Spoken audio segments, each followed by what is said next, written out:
Good afternoon, everyone, and welcome to our Connect University Autumn School on Cybersecurity Skills, a Pressing Human Resources Challenge. So if you are following us online, you can engage and ask questions via the Slido with the code #CyberHR, and we'll make sure that they actually reach our speakers. The recordings will be available on Digital EU YouTube channel, and if speakers want to use the slides, they will be available on Futerium. Also, we have a week full of events around online platforms, and tomorrow we have sessions on the digital wallet and language technologies. So now, after these few introductions words, let's dive into our topic of the day. So today we'll discuss the hot topic of cyber skills and human resources. I'm pleased to be online together with Stefano Bordi, the Cyber and Security Academy Director of Leonardo, John Clark, the Vice President for Cybersecurity of Workday, Hector Lais Ibanez from the National Coordination Center of Spain, of the National Cybersecurity Institute of Spain in CIBE, and Greg Minczakevich, Director for Cybersecurity of DG Informatics in the European Commission. But first, I'll leave the floor to our keynote speaker, Mrs. Despina Spanu, who's the Head of Cabinet of European Commission, Vice President Margaritis Skinas. So, Ms. Spanu, the floor is yours. Hello, I hope you can hear me. How are you? We can hear you wonderfully. Thank you. So thank you very much for inviting me to what is an institution by now, the Connect University. It's an institution I have served in the past when myself I was in the staff of DG Connect. So I'm very happy to participate and thank you for honoring me with the keynote speech. And hello to all the colleagues who are following this. Yes, you rightly mentioned that cybersecurity skills has become a trendy topic. In fact, I was very surprised during a recent trip of mine from Brussels Airport to see even ads on cybersecurity from certain big companies, technology companies. So it is now something that is so much understood that there's even advertising around it. It is not just that it is understood, it is very much needed. Now, why is the skills issue so much trendy this year? Well, first of all, skills are trendy this year because 2023 has been designated the European Year of Skills. So that already attracts more attention to skills in those areas where they're very needed.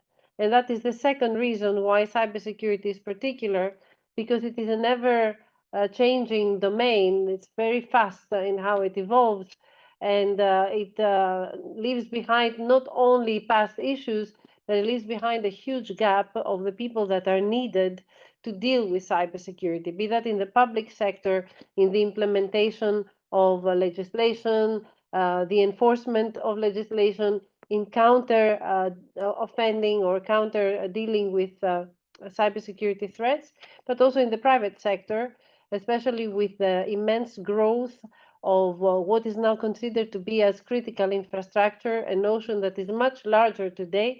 So much more is expected from the companies and from many more types of companies. As you know, in the legislation concerning critical infrastructure that was recently revised and adopted at the European Union, we have designated as critical infrastructure many more sectors than what was considered traditionally as critical infrastructure. So that immediately grows the need for professionals in the area of cybersecurity, as more and more companies will need people to deal with meeting the standards of legislation and dealing with cybersecurity challenges and threats. Now, the European legislation does not stop only at critical infrastructure. We are now in the very last steps of the negotiations for the European Union Cyber Resilience Act. This is also a piece of legislation that will be groundbreaking, and Europe is first to go ahead with something of the kind, and that will basically bring a security by design approach for products that circulate, interconnected products that circulate in the European Union. That will also generate a need for more jobs in the area of cybersecurity, not only in the private sector that generates and markets the products, but also in the public sector that will have to enforce these rules. These are only some of the reasons why more and more jobs will be created in the area of cybersecurity. And the problem we have today is that we already have a huge skills gap. We have a skills gap in two ways. The first is in the number of professionals that are employed in the sector. We have now reached 300,000 jobs that are vacant, and this is only Europe. The same problem exists on the other side of the Atlantic, but also in other areas of the world. It's an international phenomenon. So we don't have enough people to deal with cybersecurity, and the upcoming legislation will only reinforce that necessity. And the second problem is the type of skills, because in the area of cybersecurity, we don't only need technology specialists, we don't only need people who have studied information technology, we need people also from other areas, and we need a diverse workforce. As you know, we have this Women for Cyber initiative that DigiConnect started first and became now a European initiative that exists in almost all member states. The reason being that there's a very low representation of women in the area of cybersecurity, but there is a very low representation also of other types of professionals. We don't have enough lawyers, we don't have enough criminologists that we certainly need to deal with cybercrime. We don't have enough economists to understand the threat for the economy. So it is extremely important that we speak about cybersecurity not anymore as an issue only for technology specialists, but something where by upskilling or reskilling, other professionals can find fantastic job opportunities because these jobs become more and more available. This is the reason why we have launched this project of the European Union's Cybersecurity Skills Academy that with the help of DigiConnect we created, under which we have called on companies to make pledges for very concrete and measurable initiatives that will help people to train, to skill or upskill and enter the job market. And by calling these pledges measurable, we want to achieve a way that will that these pledges will basically result in a change in the market, that they will have an impact. And we want pledges that we will be able to calculate at the end of a certain period and see what difference they have made. So we are particularly happy to see that you have with you today important players in the market that will bring in their pledges and add them to those that have already been submitted to the platform under the European Union's Cybersecurity Skills Academy. So I think this is the best way to talk about cybersecurity skills, to hear from professionals who are actually going to do something for us to address the skills gap. So thank you very much for having us to put the context. But what is now even more interesting, I think, for the participants is the discussion that will ensue on the actual initiatives that will make a difference. Thank you. Thank you very much, Ms. Span, who actually touched upon quite a number of subjects that we will dive into with our panelists, such as public and private, because we have representatives of both here on our panel, the type of skills under representation. I hope we all get to have a bit of insight from our experts here online. You mentioned also the pledges. So maybe before kicking off with the questions, I'd be happy to hear a little bit more about the pledges from Workday and from Leonardo. Indeed, we heard last week that Vice President Skinas at the CyberTech conference announced the Leonardo pledge as well. So maybe we can hear a bit more from this. Let's start with John from Workday. Thank you. Hey, everyone, and thanks for inviting me to take part today. My name is John Clark, and I'm a VP within Workday's Cybersecurity and Trust organization. I'm based in Dublin, Ireland, where we currently employ just over 100 full-time cybersecurity professionals, which is almost 1/3 of Workday's global security professional organization. Together with TU Dublin, which is Technology University Dublin, and also Ireland's Foreign Direct Investment Agency, we very recently launched our Cybersecurity Skills Academy pledge and committed to delivering a unique series of free of charge, voluntary and comprehensive cybersecurity trainings to approximately 300 Workday employees, with modules lasting between 3 and 36 months. These programs constitute 3 robust modules that are designed to build knowledge and understanding, while also opening up the possibility for staff to progress all the way to obtaining a master's degree in cyber. Not only does this initiative allow us to further scale our security program at Workday by extending security expertise beyond just the cybersecurity organization, but more importantly, it also is an opportunity to inject much needed cyber skills into the broader developer and ICT ecosystem, both in Ireland and in Europe, as Workday is a globally diverse workforce with a large population of EU-based citizens. So thank you. Yeah, we understand it's a very public-private partnership, really locally based in Dublin with Ireland. Leonardo's pledge is a bit different, but as interesting and important for the cybersecurity workforce. So Stefano, would you like to briefly share what Leonardo's pledge is about? Yes, thank you, Sophie. I'm from Bordi. I'm the director of the newborn Cybersecurity Academy of Leonardo. I'm truly proud to have been invited to this conference.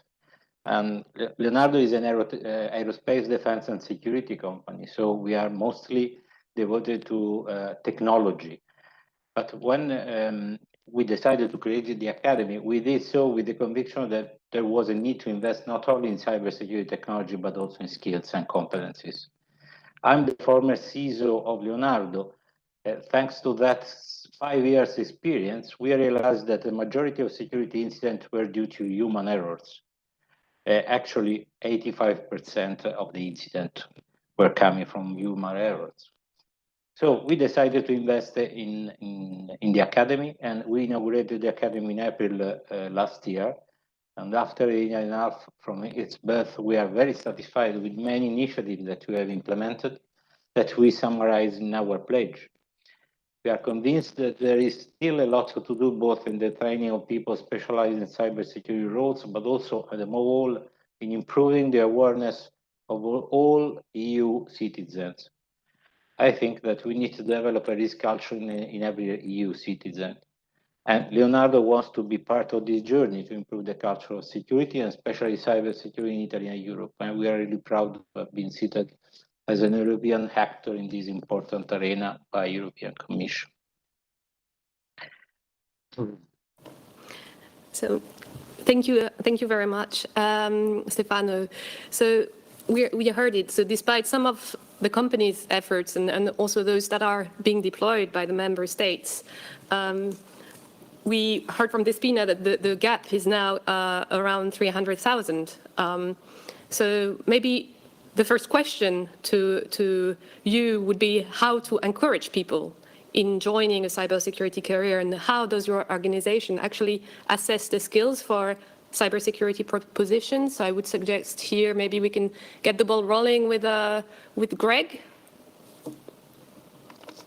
Thank you very much, Anne-Sophie, and I would like to welcome the participants of today's sessions and also my co-panelists here. It's really a pleasure to be speaking in such a good company. I think addressing the question that you have raised, I think we have to look at 3 points. The first point that was already addressed by Despina in the keynote address is, why are we talking about the need of encouraging people to actually get interested in the career in cybersecurity? The second thing is, what makes it interesting for them to do that, or what could be so interesting about it? And finally, the third point would be, how do we encourage people to join us? So on the first point, already some background was illustrated and presented by Despina. And maybe we can also offer a closer perspective at the environment that I represent. That means at the EU institutions, bodies, and agencies. And we have recently performed an assessment of the cybersecurity needs in terms of resources and skills in the major institutions and bodies of the European Union, with a conclusion that we have a gap of approximately 70%, that we need 70% more of staff to actually cover the needs that we have for the coming 4 years. And looking specifically at the Commission, this is even 80%. So it's quite a significant gap that we need to cover. So there is a good reason to deal with that. But in the end, we have to also think that whenever we are recruiting in the institutions, in the public sector, in the member states, or in private companies, we are all actually fishing in the same pond. So we are talking about this topic because we have an interest in making this pond bigger. So the second point about what makes it interesting for people to think of the careers in cybersecurity. Well, I would say that there is recently a certain anxiety about the fact that new applications of new technologies are going to steal our jobs. And actually, it so happens that it's exactly the opposite in the area of cybersecurity. And let's take the example, for example, of the artificial intelligence. On one hand side, it poses a number of challenges for cybersecurity experts because we know that the threat actors use it to prepare more complicated, more complex, more sophisticated attack scenarios. And actually, they can also invent the scenarios that escape traditional methods of detection. That makes it challenging. So the ones who like challenge, certainly we will find something for them. But at the same time, artificial intelligence is offering numerous solutions to respond to this challenge. I'm talking here about various tools that can be implemented, and they are based on artificial intelligence, or the opportunities to automate some of the processes related to threat intelligence, proactive detection, or incident response. So I think it's a fascinating area, and it is developing at a very fast pace. Now, how do we encourage people to join us? We rely a lot on the professional networks of people working already with us. So that's probably the first and main channel of promoting the vacancies. When it comes to the salaries, of course, we can hardly compete with the private sector. So we have to find other motivators to be attractive for the potential new recruits. Here, what we can offer is really an interesting work environment, a politically challenging environment, and a variety of actors with whom we cooperate. And something that also Despina referred to at the very beginning, for the positions in the Directorate of Cybersecurity in Digit, we recruit specialists with various profiles. We offer the services not only inside of Digit, but actually at the level of the entire commission, and recently even interinstitutionally. And we recruit people with not only technical profiles. We are interested in people who have regulatory, legal, technical, procurement, communication, even audiovisual profiles. And when assessing their skills, we are certainly interested in the professional skills, but we are also looking for candidates who would like to keep a broader picture and who take a broader context of cybersecurity in EU into consideration. So some of those aspects that Despina also mentioned. So that would be the first statement from my side. Thank you. Yes, thank you, Greg. On the last point, indeed, those non-technical or said to be non-technical profiles, which are quite important for the policy making, which are still technical to some extent, just in a different fashion than what we usually hear, not necessarily an IT career in the very beginning. So that was interesting to have the Commission perspective, an EU institution. Hector, what about from a Spanish perspective, National Administration Cyber Agency, which is more? Well, thank you, Anne-Sophie. First of all, I would like to thank DigiConnect for having us here in order to have the opportunity to share with you how we are tackling in Spain the skills gap problem. I think that one of the first instances where we realized how big was our gap was when we conducted 2 years ago a study in order to ascertain what was the size of said gap. We currently have around 35,000, 40,000 professionals in cybersecurity in Spain. By 2024, we predict that we will have 40,000 professionals as a gap. So in order to tackle this gap, we are currently investing more than 40 million euro from next generation EU funds in order to develop several actions to promote training through itineraries, to also see what are the profiles that are most in demand in the industry, and align them with the ECSF, in this case, with European specifications, and also to carry out massive online courses and training itineraries that last at least 250 hours.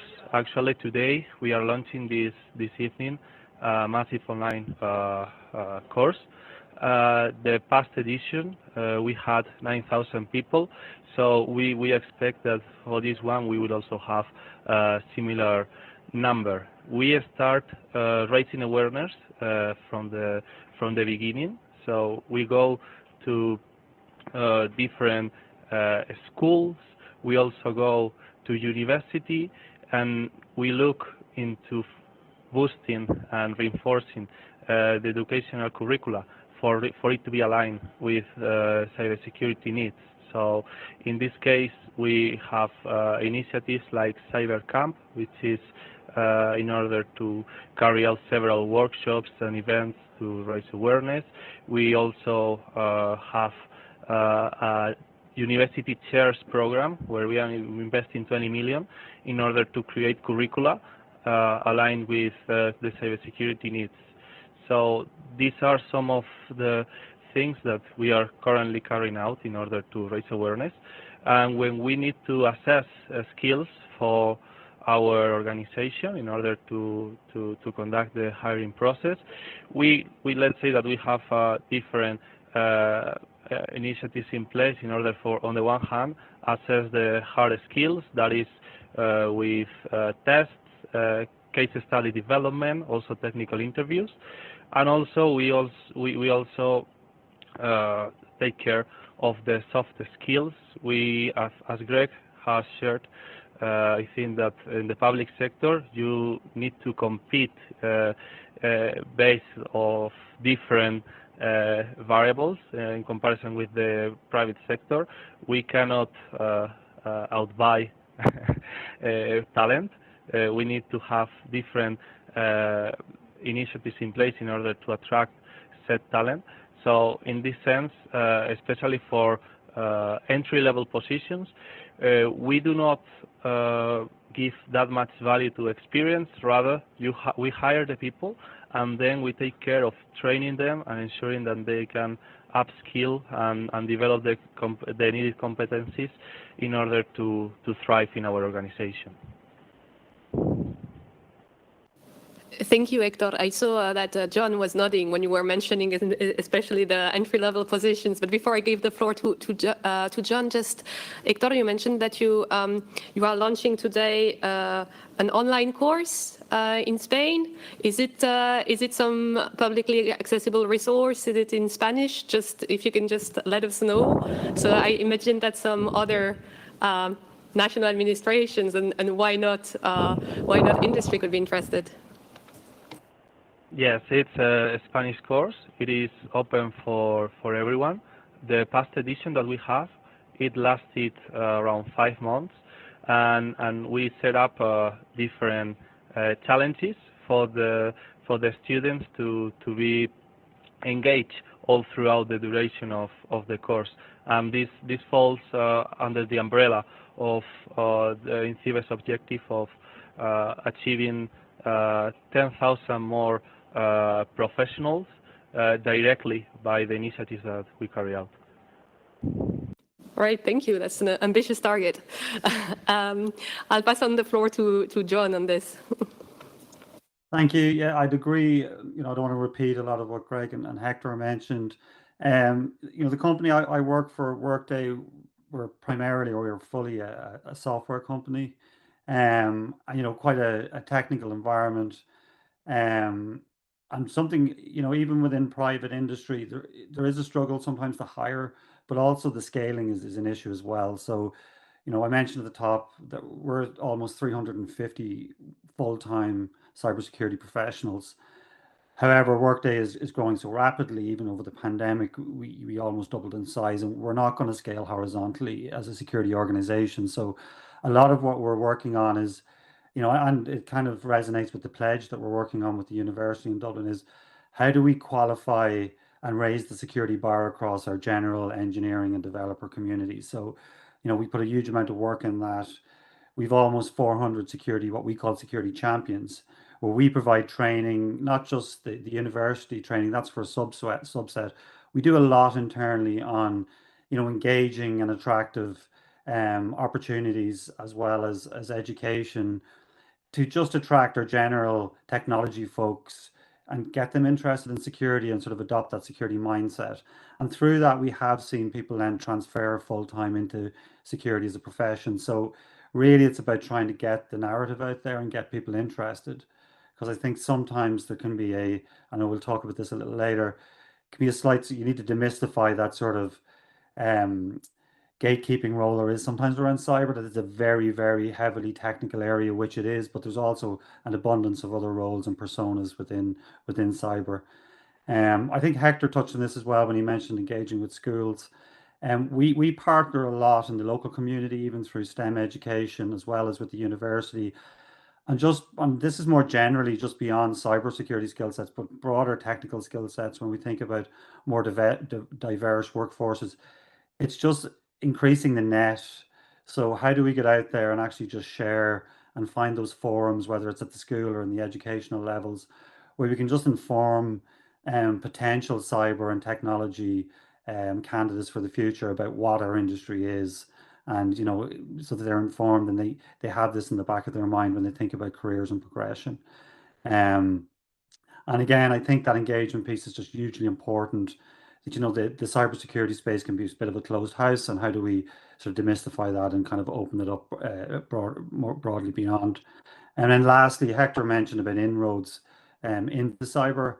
I think, again, we'll talk about frameworks a little later on, but we have to be careful as we attract individuals into the industry, and especially within the development and software industry. Often the developers and the engineers and the architects are the ones that have subject matter expertise around the products that we sell and that we build. And having them inside, or at least working very closely with the security functions, is worth its weight in gold. Okay, so often we may onboard these folks into the security organization, and they may not have a traditional security background, but what they bring is phenomenal. And then we will train them on site in the areas of security that's important. So very much a blended approach, I think, when we approach it in Workday. All right, thank you, John. And a bit the same way as I asked Hector a bit earlier, but then I will take the rest of the questions at the very end of the session. There was a question asking if the training that is provided by Workday and TU Dublin is just for TU Dublin students, or if anyone can enroll. And then I'll move on to Stefano for the first question.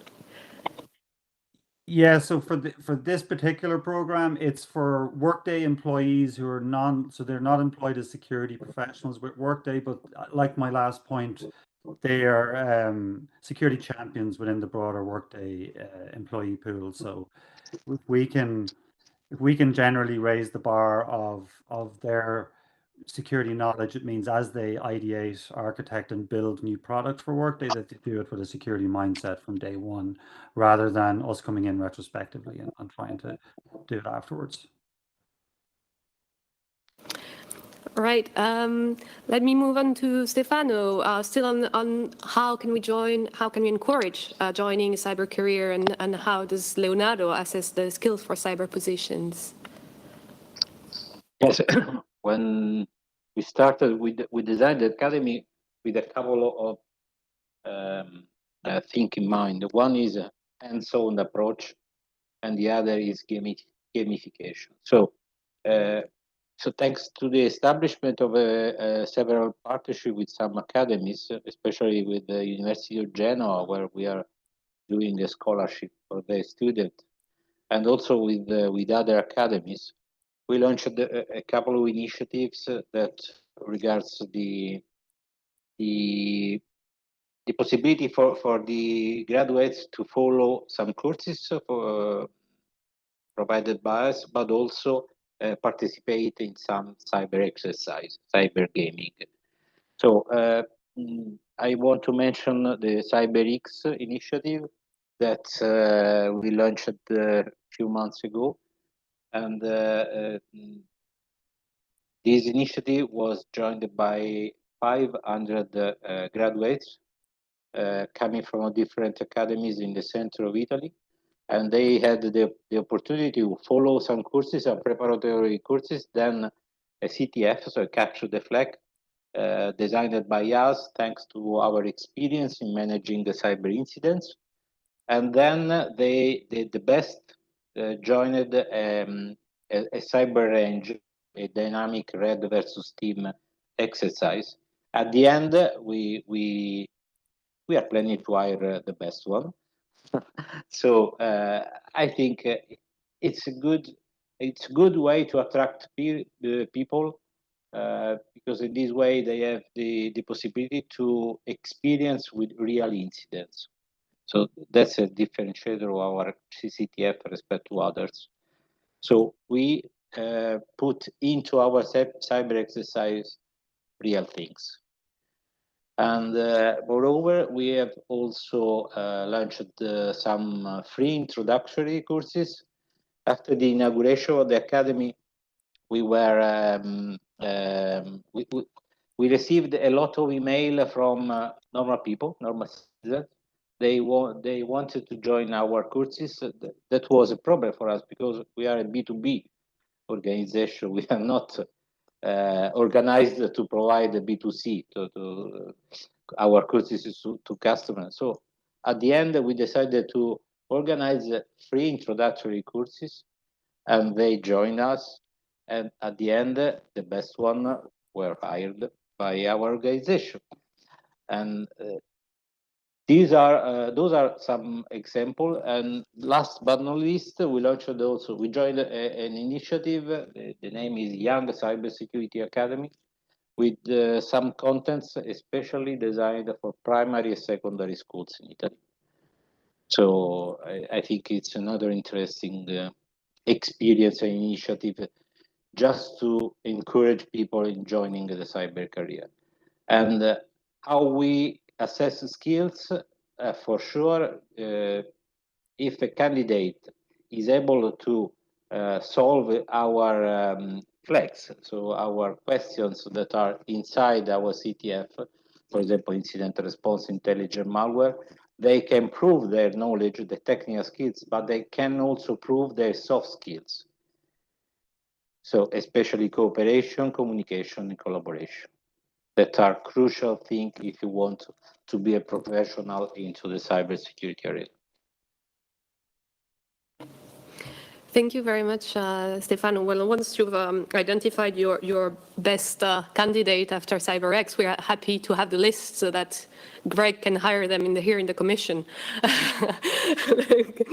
So sure. I'm seeing in the polls, I'm seeing quite a lot of questions, so we will revert to that later on.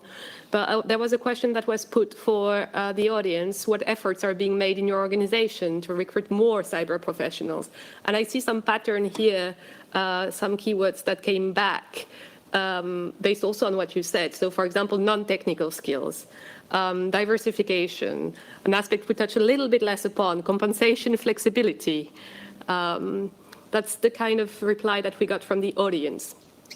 Hector, when he intervened, mentioned the European Cybersecurity Skills Framework at some point. I think if we want to get more talents to join the workforce, the human resources actually need to be adequately equipped, and they themselves need to understand the jobs, the role profiles, the associated skills. To some extent, that's what the ECSF is doing. So how can we use the frameworks or standardized tools to support the human resources when recruiting for cyber positions, but also for supporting career development? John, on the Workday side, maybe you want to start with this. Yeah. Yeah, so when we think about hiring in Workday, and it's evolved over the number of years I've been with the company, I think what we've seen, and not just in cyber, but definitely in cyber, when we talk about job specs and job advertisements, they've become a lot less very specific or granular, because we found it was off-putting to certain candidates if we got very specific in technologies or specific areas of cyber. So really, when we think about job specifications that are going out on our careers website, etc., they can be quite generalistic. Now, obviously, they have to have the key points, or competencies for the role. I think when we think about using frameworks, we you know, the new ECSF we're looking at, but also we use the NIST NICE framework, which is kind of similar. I think really when we would engage with our talent acquisition folks early on, we may use those frameworks to highlight those top competencies from a technical or from a security technical or competency perspective. So at least when they're doing screening, before they even get to, you know, or filtering, they're able to sort of pick up on those areas and those areas. So I think it's definitely useful there, but I don't think it needs to be overused, because again, we want to be, you know, have a very open inward funnel, if that makes sense. And then through interviews, this is when we would start to use frameworks or checklists whereby if we have 3 or 4 people on the panel, we want to ensure that we're getting a spectrum of areas which we can use frameworks to ensure that we're getting the coverage depending on the specific role. I think we probably use the frameworks way more on the second piece of the question, where you mentioned, you know, when someone is in, and to resonate back to what myself and Hector mentioned, often we're bringing in folks that potentially have not got a historically have not been a full-time security professional, but they have other attributes that you want to have on your team and, you know, can further your security program. So in those cases, and when you're talking about progression and then acquiring the right skill sets, I think this is when the frameworks become really important, because, you know, I feel like this, and I think the majority of individuals want to know what those clear paths are, whether it's progression, you know, horizontally or vertically within the space. And especially if you're coming in new, you want to get that broad foundation of security knowledge. So, you know, frameworks like NICE or like the ECSF, that's exactly what a team lead is looking for when they're having those conversations with their individual contributors and team members.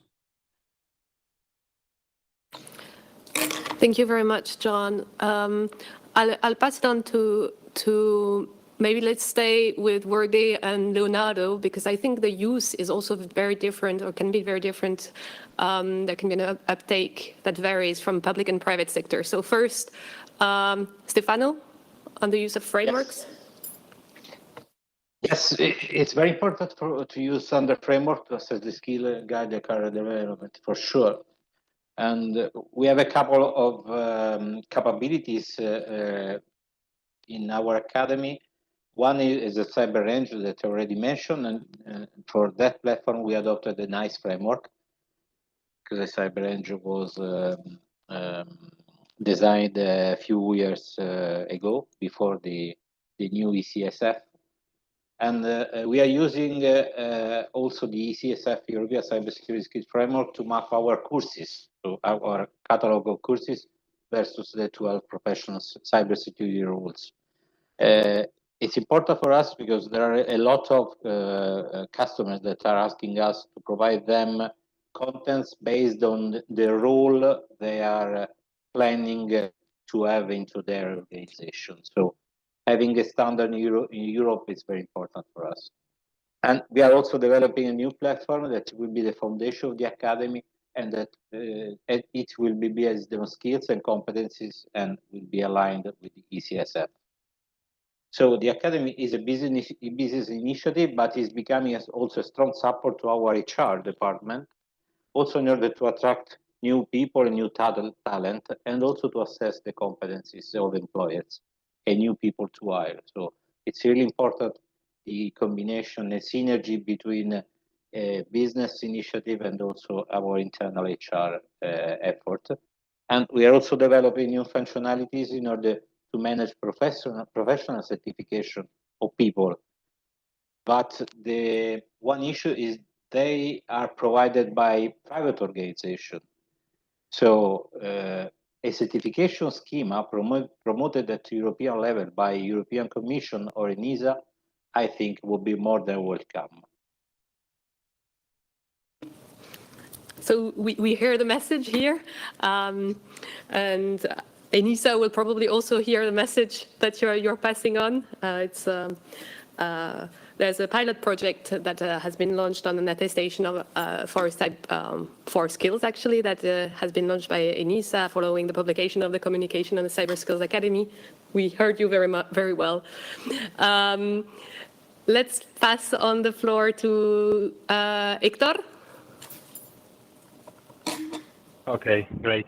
So from our side, we help during the development of the ECSF. We are currently also in an ESA SADC working group for the implementation and governance of the ECSF.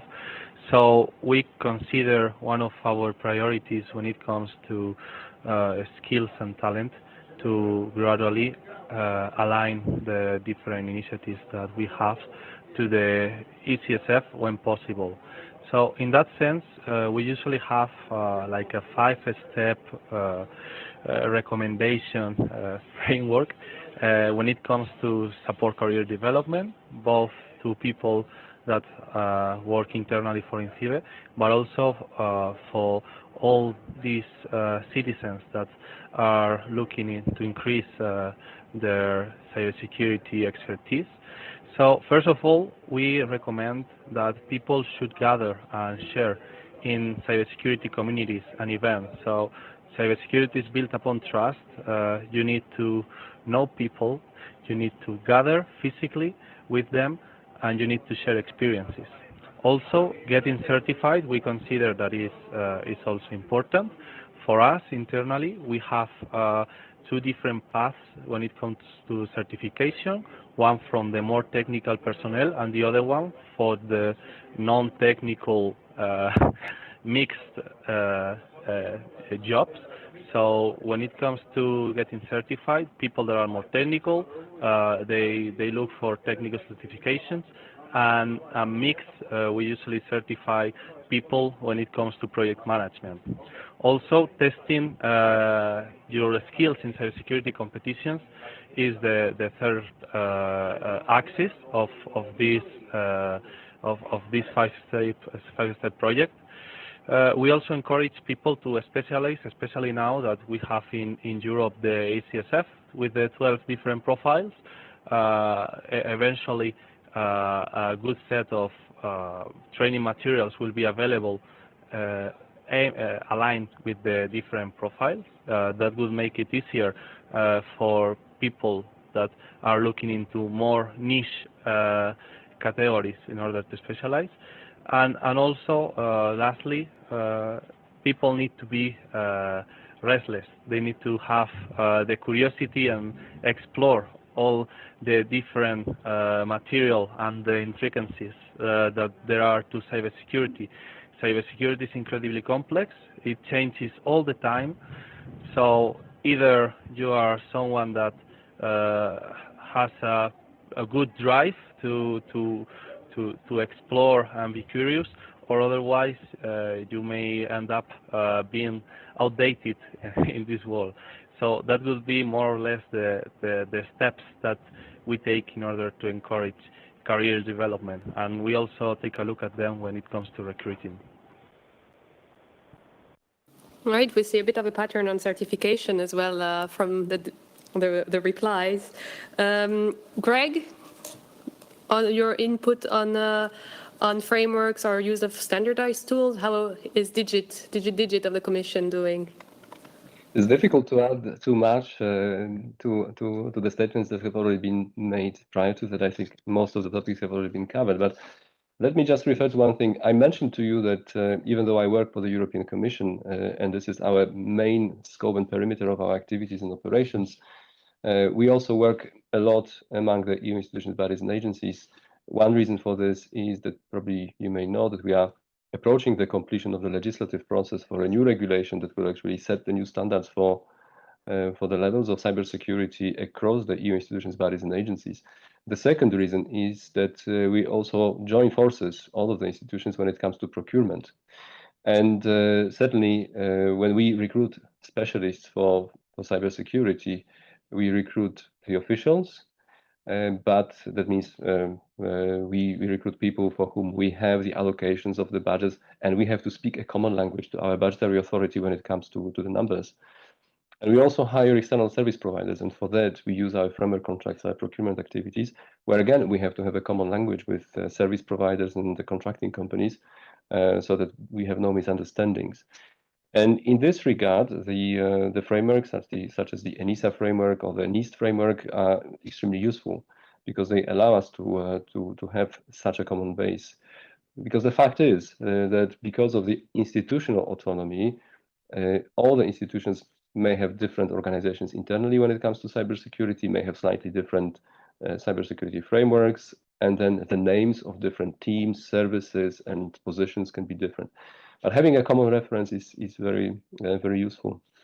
It was demonstrated in the assessment of the cybersecurity resources that I mentioned before. Actually, when we conducted this among the 10 institutions that participated, we referred to the profiles defined in the ENISA framework. And we will adopt a similar approach when we are going to prepare the procurement instruments for sourcing and for hiring external experts in cybersecurity, when again we are going to make reference to these frameworks. What was also mentioned is the usage of those frameworks for planning of the careers of our specialists and for designing the possible or optimal learning paths, so as to have a consistent and efficient training program. And here again, I would say this is extremely important for us, for the managers working in IT and IT security in the Commission and in other institutions. The reason being, very often it means sending people to external training courses, and we know very well how expensive they are. So we have to make sure that the learning path is designed really in the way as to be as efficient as possible.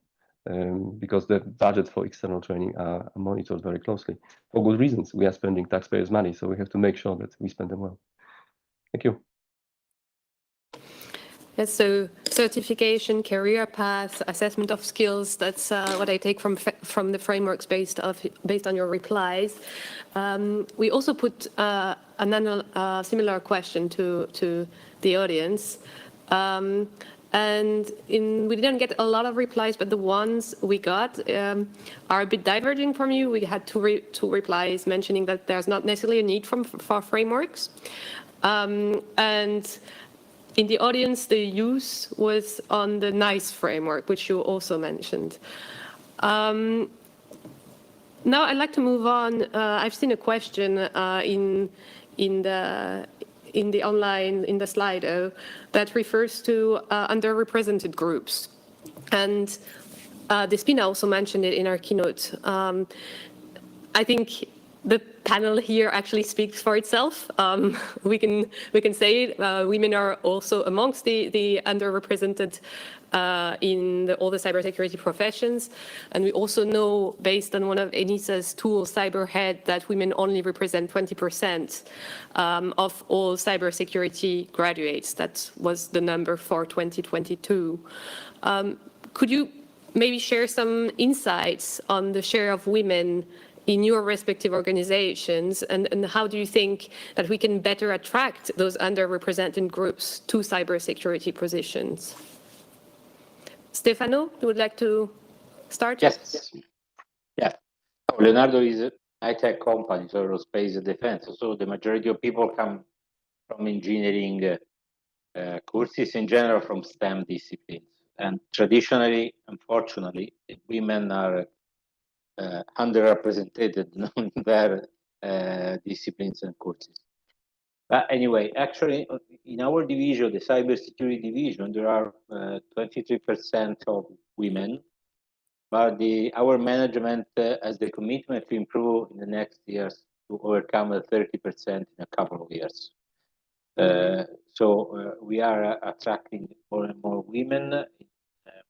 The engineering department of my division, we increased the 4% of the women percentage in a couple of years. So as a company, we are also contributing in that goal with a corporate project named STEM Lab, that the aim is to improve the participation of younger generation, primary and secondary school, to STEM courses, because we need to improve since the beginning.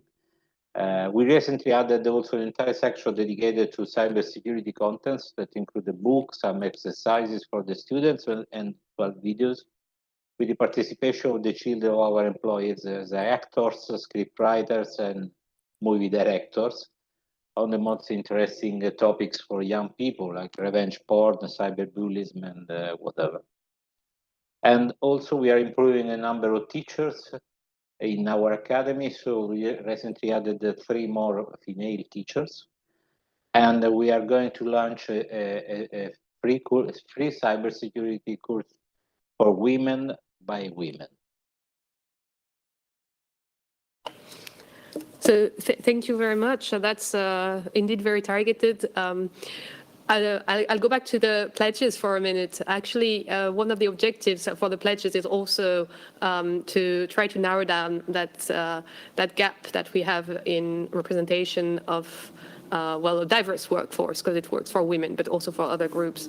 So that could be part of a pledge if companies are interested in doing such a pledge to reduce the gap.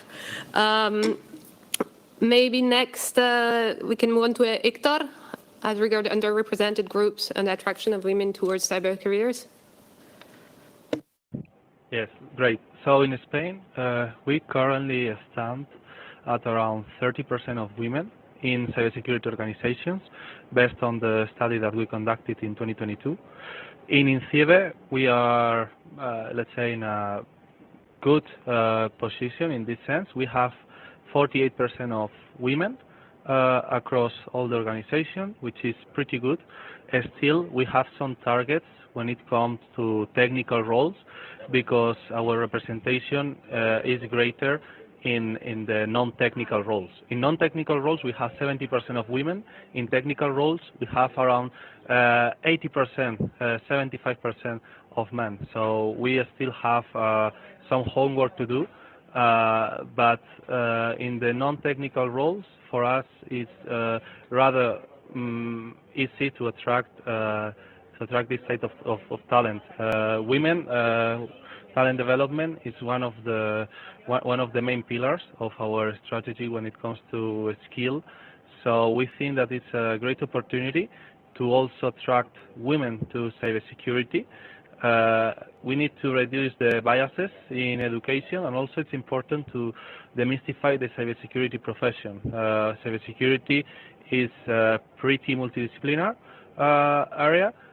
We have a lot of different profiles, not only the more technical hacker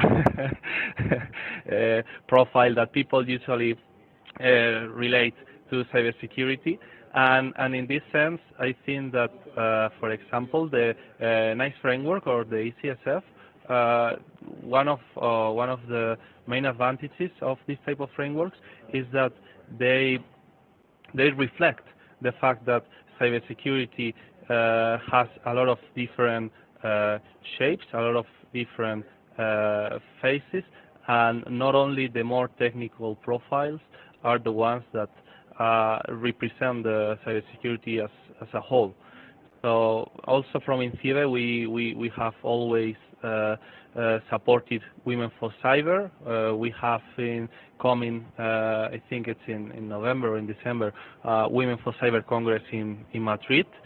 So it's important to raise awareness on the fact that there are cybersecurity female leaders and role models in order for young girls to be able to see themselves potentially reflected in these women, and consider cybersecurity a career path that is not alien, that feels closer home, and they can have people to look up to. Thank you very much, Hector. So reducing the bias from the start, working in mentoring and role models, as Women for Cyber does, showing that there are all those different faces to cybersecurity. Greg, I guess you won't disagree on those points, but if you have anything else in mind as regards attraction of a diversity of talents?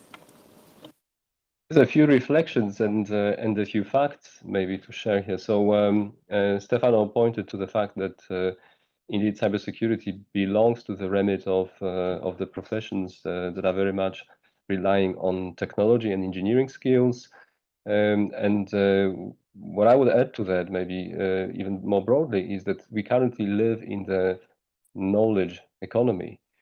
And knowledge economy has an important dimension of technology and engineering, but there are also other dimensions to it, and we have quoted that. So it is extremely important to attract as many people in the economy to the jobs associated with it. It so happens that cybersecurity is a very important component to it, because when we talk about protecting the knowledge, exchanging the knowledge, we cannot do it without proper measures for cybersecurity. But of course, it would be wrong to associate it only with highly technical profiles, and we said this already before. We need also other profiles related to legal matters, procurement, contract management, social engineering, training, executive engagement, and so on. I'll give you an example.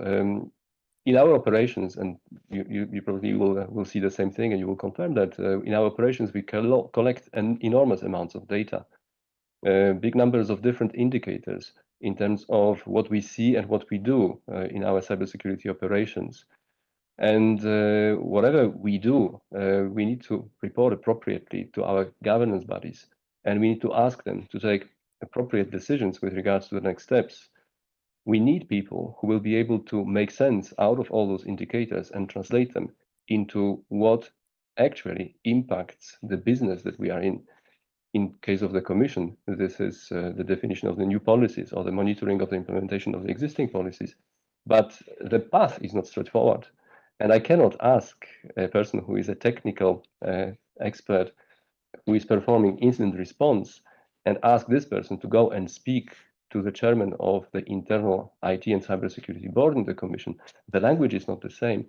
They will probably misunderstand each other. So there is a need to have someone who is going to make sense of the data, but present it in the style that is meaningful to the decision makers. It's very important. So completely different profiles. Now, in the Commission, we offer access to cybersecurity training. And as one of the examples, I would like to quote the cybersecurity training program that we have been running since 2020. Every year, and we do it with our own resources, every year we have 24 participants that we train. Each of them has a mentor who is one of our experimented staff in cybersecurity. And so far we have managed to build a team of 72 laureates of this training course. We call them cyber ambassadors. They come from all different parts of the Commission, different DGs, and actually they are our voice, and we can count on them when it comes to spreading the cybersecurity culture across the Commission. Now, we have another edition this year. This time, due to high demand, we had to extend the number of participants to 36. So we are continuing this. This is just one of the initiatives that we have. Now, if you're interested in the figures, so from the previous editions, 70% were women. In the current edition, 75% are women. So from this point of view, we cannot complain about women's lack of interest in cybersecurity. They are actually ready and they raise their hand. That's one thing. The second thing is that we also have a number of women working in our teams at different positions and performing extremely well. So once again, I can only confirm that there is nothing that would make the women and as contributors to our cybersecurity work different than the contribution coming from men. I can also say that, because I mentioned the cybersecurity culture, so I think close to 100% of the team in my directorate dealing with cybersecurity culture in the Commission, so cyber awareness, training, reporting, governance engagement, are women. Once again, confirming what I said before. But unfortunately, I cannot say the same thing in terms of statistics and the representation of women across the board, because currently only 20% of the staff in my directorate are women. So we need to do something about it. We are not there yet, and we need to do more progress. So for one thing, I certainly hope that the initiatives which are currently launched under the Cyber Skills Academy, all those plans and pledges will materialize and also translate into more candidates applying for the jobs in the Commission in the area of cybersecurity. That's one thing. Because I'm certainly convinced that in Europe, we are not lacking talent and ambition, but probably we need to overcome some perceptions and we need to create the opportunities and promote them to encourage everyone to join on board. Indeed, and internal programs such as the cyber program and the number of women that are represented there show that there is indeed interest in upskilling, reskilling as well. John, would you like to intervene on this question on women? And then I would move on to some of the questions from the audience. And I see there is also one on women in particular. Yeah, I can totally agree with what the guys have mentioned.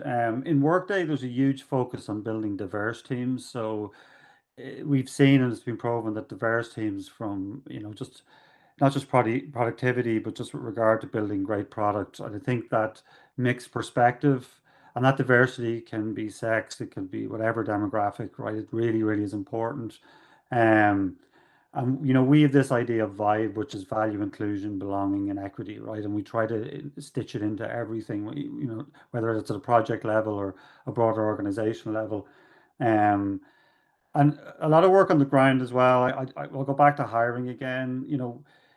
Removing biases in the recruitment process is a big thing. And I think even when we talk about writing job specifications, we use specific tooling that actually assists hiring managers to write job specifications so that they are open and they are unbiased, because for good or bad, that will bleed in. I think another big focus and something that's worked quite well is the importance of things like mentoring, coaching, and sponsorship. So sometimes you can have very strong, whether it's female or any other groups, talent within your organization, but it does not get the same sponsorship as a male will get. Okay, it's just the nature of the beast. That so as a senior leader, if I have individuals within my team from, doesn't matter what their background or their sex is, it's up to me to sponsor and to be vocal about those people in the right forums. Okay, because I think sponsorship is a huge thing. And most recently, I got involved in a program in Workday called reverse mentoring. So I have an individual in my group, a female, who's mentoring me. Okay, and it's again to try to sort of give, show that perspective, because often we only see with our own eyes, right? And I think really when that's more of a culture vibe, for want of a better word, then it sort of becomes more organic. I think often when you try to pointedly resolve some of these challenges, you tend to come in a very programmatic way, which it's got the right intent, but is it going to make a difference? And then lastly, we get involved with a lot of external agencies, Women Hack, Women in Tech, Women in DevOps. We invite these groups in, as well as OWASP and all the other security groups, and sort of building a brand that you're an inclusive organization is huge. If somebody's hearing that before they even look at a job role and they want to work with you because you have a brand as an inclusive and diverse company or organization, that overtakes any sort of a programmatic kind of approach. So hopefully that helps. Indeed, on your last point, I can only confirm the image does matter a lot if you're a woman wanting to join the field, but it can be very an impressive world if you see it from out there.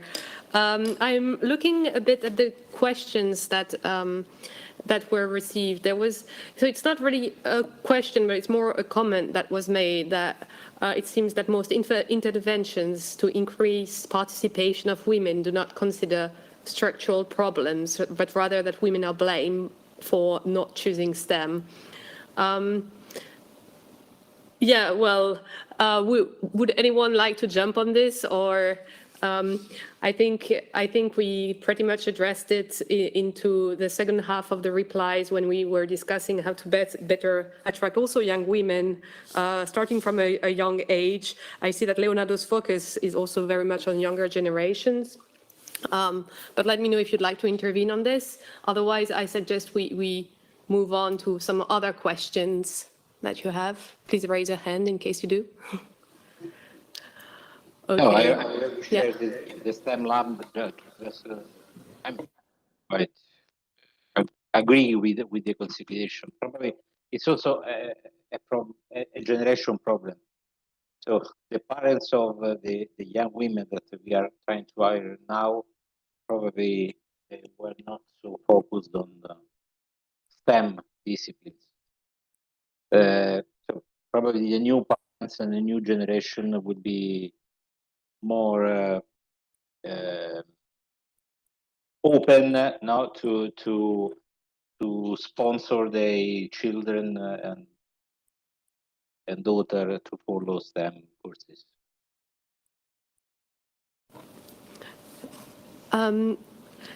So I'm taking a look. I think some of the questions that were raised in the chat we touched upon in our discussion. So notably, I'm seeing here: are there any non-technical cyber positions, or all of them need to know some sort of coding technical knowledge? I think that was asked quite a little while ago at the beginning of our discussion. And what I understand from the different replies is that indeed there is a need for non-technical or so-called non-technical positions. Hector very much also emphasized the discrepancy in hiring between those non-technical and technical positions. We also heard from, well, basically from everyone actually, that there is a need for both, and that is also one of the tools that can be used to attract underrepresented groups. So in the questions, there was also, is there a list somewhere of cybersecurity courses generally available online? So maybe you want to touch upon a bit or give more insights on whether you have some courses available free of charge for people who would like to follow those courses. So I'm insisting on the free of charge side, but please notify if it's not. I know from the pledges that you have some. Hector mentioned it, but maybe in a brief word, whether you have some of those courses, and then I can also share on the Cybersecurity Skills Academy side what we want to do on this. Let's start with, well, Hector, you mentioned it a bit earlier, the MOOC. Anything else? Yeah, so on the one hand, we currently have a repository with all the different university programs that are that take place in Spain and are related to cybersecurity.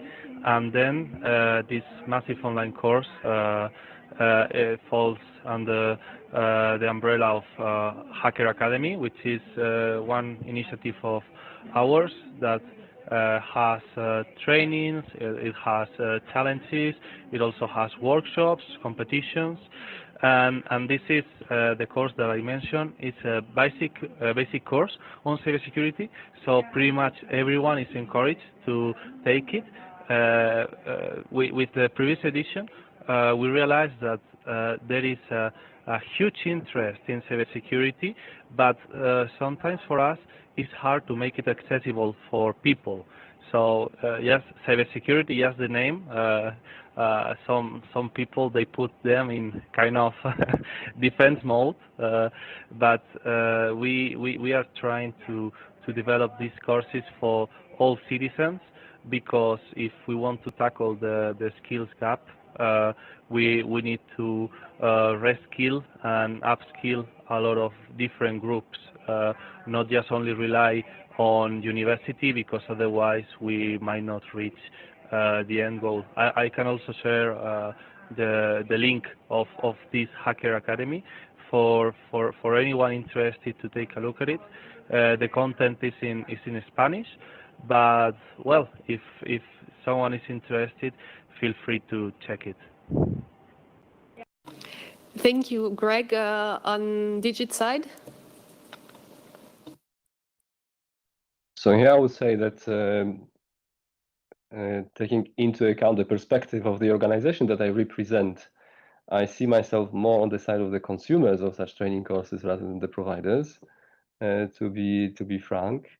But definitely, I can confirm that there is interest in courses like that. Whenever we reach out to all the staff in the commission, and this is a big audience, this is more than 35,000 people, actually they show a lot of curiosity and interest in the messages that we pass.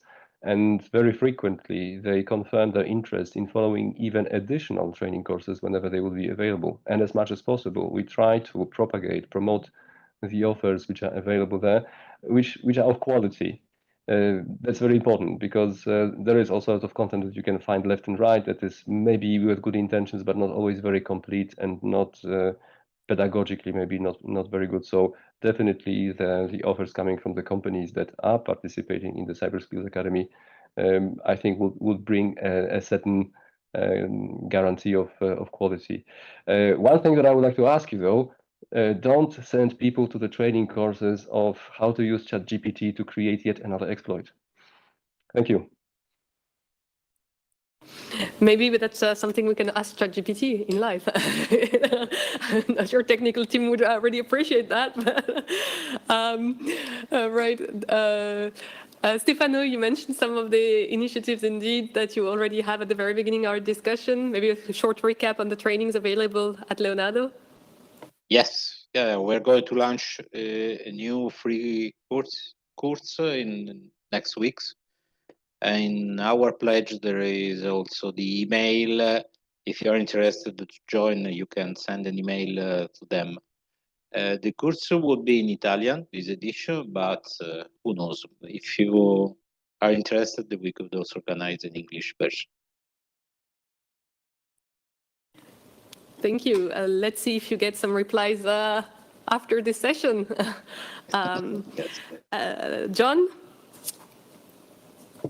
Yeah, similar to what guys mentioned, I think with regard to us providing training outside, I guess internally we tend to we do internal training, but we use there's a lot of free training out there, and I know quality can be a thing, but there are some pretty highly thought of, things like Udemy, Udacity, who, a lot of their content has been provided by a lot of the peers in our space. So if you think of Google and companies like this, so if you're in the software development area, there is quite an abundance of stuff.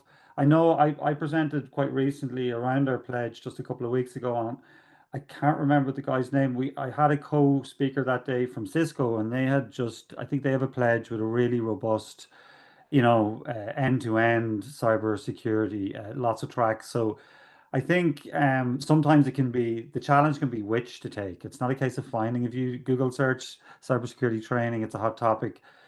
I find it, back in, the early 2000s when I got into this industry, CISSP was the thing. There was 1, 2 InfoSec related and not technical. Whereas, the SANS Institute came along, which was really, really refreshing because it was kind of engineering driven. But since then, it's exploded in the 210s and beyond. So I think it's just being selective, and it can be, you can get anxious when you get on there and you see how much there is and you can't learn it all, right? So I think as leaders or as folks that are in this profession who have teams or have programs, maybe helping our individual contributors to declutter the space a little bit could be helpful. Yeah, it can indeed be quite overwhelming given the number of trainings and the number of certifications that are out there. So the important aspect is also to create those career paths that you I think, all mentioned either explicitly or implicitly. I'd like to give a word here on the Cybersecurity Skills Academy front on what is being done on this, is that we know we are very well aware of this career path difficulty.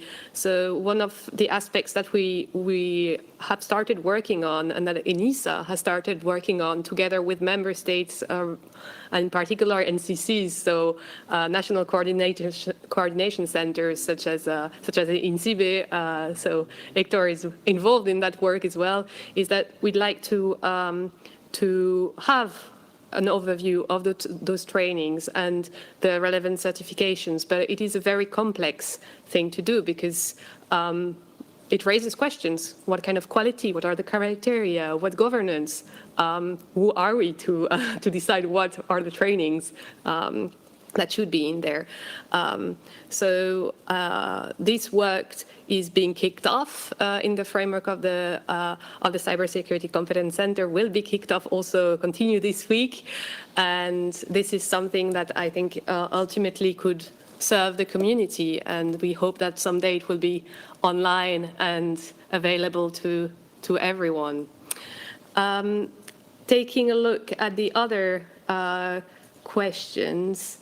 So I'm seeing, I think we pretty much addressed.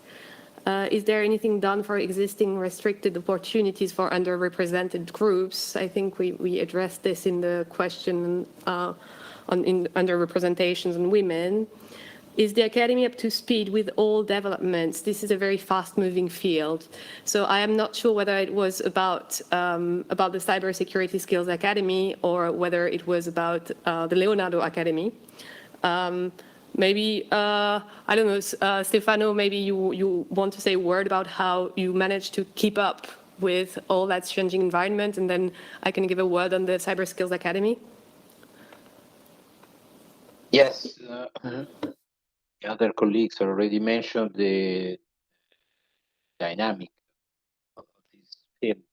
So we have to update the contents every year. So we have to be always at the same speed of the threat actors. So there are some courses that are more static than the others, but most of them need to be updated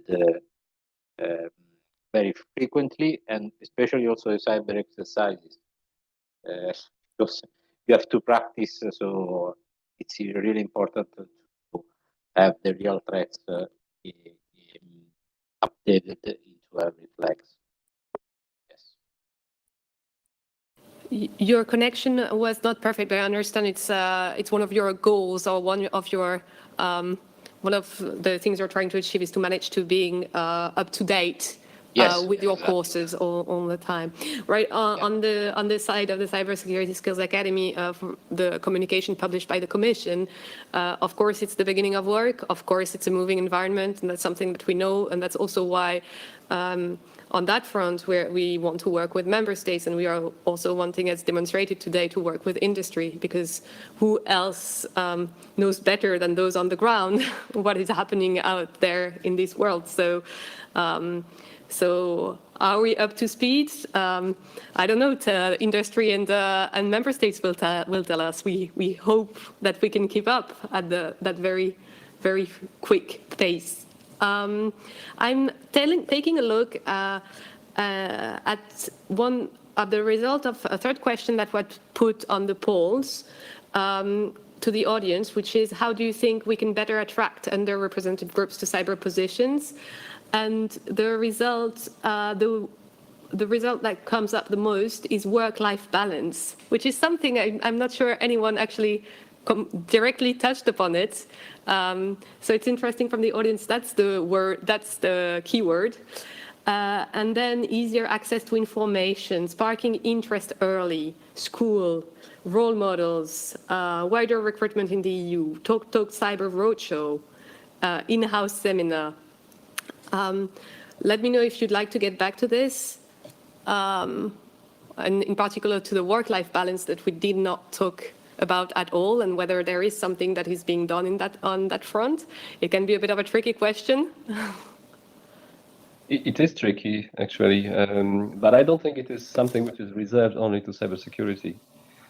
So we live in quite challenging times, and especially when you think from the perspective of the institutions, of the European institutions, there are so many priorities that life is bringing up to us. It's not that we are choosing this, and to which we have to respond within the responsibilities that we have in the Commission. So I would say that work-life balance is a more general issue and not only related to cybersecurity. And indeed, it is one of the central points inside of the Commission to actually see how we can do that. Now, in the area of cybersecurity, the challenge comes obviously from the fact that we are never inviting the cyber threat actors to actually perpetrate the attacks. They come uninvited, and they usually come where exactly the work-life balance can hurt the most. You can expect that they will look for the moments of lower activity associated with holiday periods, weekends, end of the year holidays and things like that. So that's really challenging. The way to respond to that is obviously to organize the work in the way that will allow to accommodate that whenever this is possible. And that comes back to one of the points that I made earlier. That means as the threat actors become more sophisticated in designing new scenarios of their attacks, we should respond in the same way by not necessarily working harder, but working smarter. And this goes through also employing the new technologies in our work. And that's a lot of what we do. I'm not saying this comes without any expense of time and effort. It definitely requires a lot of investment, but in the long term, it's going to prepare us for the future where we think things are going to evolve towards even more intensity, more sophistication of the threat actors and their attacks. But at least we're going to be better prepared. But most of all, I think something that helps to maintain the balance is definitely the satisfaction of making progress in this, and also the satisfaction of being able to work with really being on the edge of the technology when working on those technical aspects. So I don't know if this is the consolation for those who have the concern, the legitimate concern in work-life balance, but if at least something can compensate this, then at least consider that. Thank you, Greg. Anyone else wants to intervene on this outcome, I'd say, of the poll? Yeah, I agree, Greg. I think that something that's, there's at least a narrative, and I read an article recently, is there's a high rate of burnout within cybersecurity, especially if you're in the areas of incident response or operations.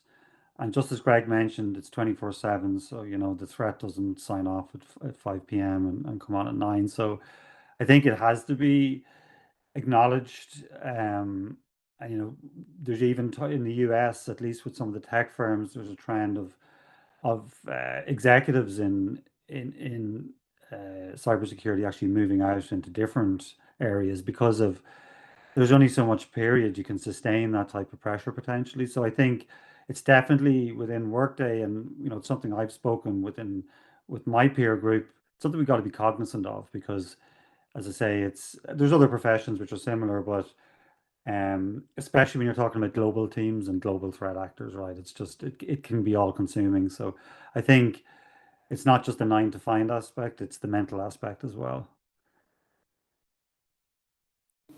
It's the mental aspect, and if you're on duty, what do you do with your family if you have to come back to work at? So yeah, putting in place specific schemes associated to the specificities of cybersecurity position, especially incident response, which is a very specific area, I'd say. Right, I see time is flying, so maybe at that stage, I think it's time for our closing remarks. To wrap up a bit the 3 questions we touched upon and the discussion with our virtual discussion with the audience, I'd like to introduce here Miguel Gonzalez Sancho Bodero, so the head of unit of cybersecurity technology and capacity building in DG Connect H1. Miguel, are you online? Yes, I am. Okay, the floor is yours. Okay, thank you, Sophie. And first of all, thanks a lot to the speakers, also to those who participated online. I've been following with a lot of interest the discussions. That at this point, we all have confirmation that this issue of the need for cyber skills, more and better cyber skills, there's no question about it. We can all acknowledge that there has been, the recognition of the issue has increased enormously recently. So there's not even a talk about the need for more cyber skills. No, it's very high on the agenda. Now the question is how to go about dealing with the issue, how to attract people into the cyber profession, and it was quite useful to have these different perspectives today. You are all from your respective responsibilities working on the matter. It is just still important, though, to have awareness on the issue, and events such as this one are testimony of the fact that well beyond the circle of, let's say, practitioners, there's certainly a realization of the importance of cyber skills and interest. Judging by the questions, what are the trainings available, and so there's a growing interest, which is good. But one gets from hearing to you the impression is that there is always more that should be done. But in that regard, we are thankful, as Sophie said at a certain point, for those on the ground to be working seriously on the matter. Now, the question, I think that was clear from the discussion today, is how to attract the pool, how to make the pool broader, right? Because the needs in terms of cyber skill needs are so growing so fast that the offer needs to grow as well. And all of you made it crystal clear, as I said, from different perspectives and the different things that you're doing there, the different initiatives. And there were several mentions to women, of course, but in general, this issue that is coming back over and over of beyond technical skills, which are very necessary, more is needed, because the challenge is so big that it is important not to be restrictive. So you made it very clear. I noted with interest in particular in reply to the questions about the frameworks, to some form of structuring that I saw consensus on the relevance that they may have.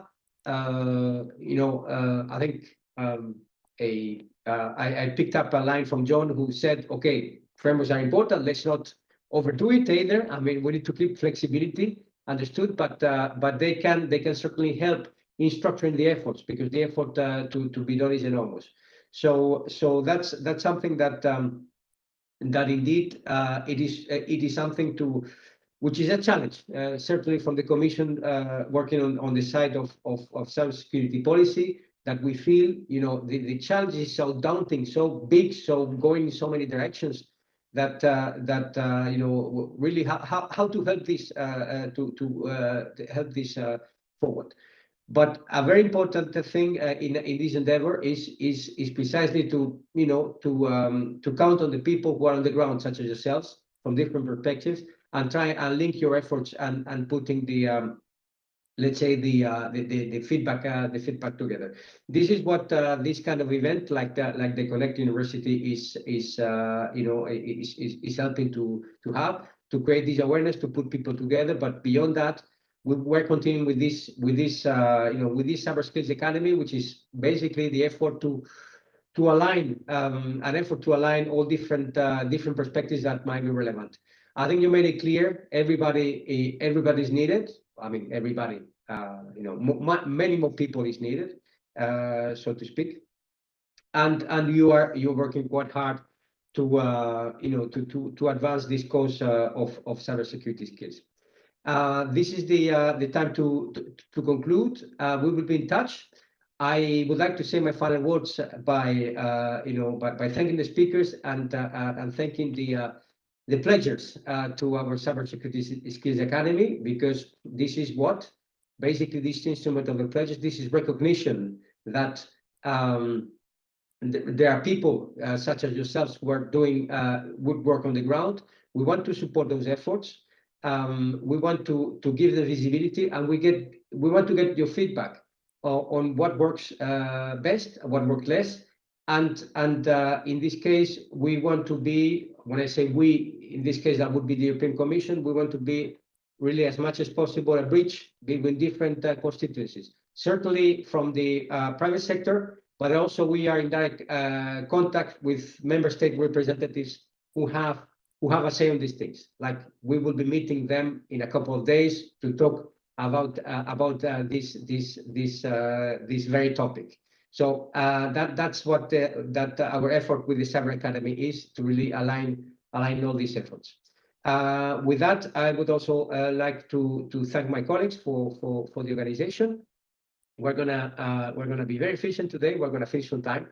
And with that, as I said, to speakers, to pledgers, to participants, to organizers, thank you very much for your participation today. Thank you. All right, let's on those wide words for in particular to our pledges and NCCs. Then thank you very much to our panel, as Miguel said, and we will be in touch very soon. Thank you very much to the people who followed online and for the question asked. And have a lovely afternoon. Bye. Thank you. Thank Bye. you. Bye-bye.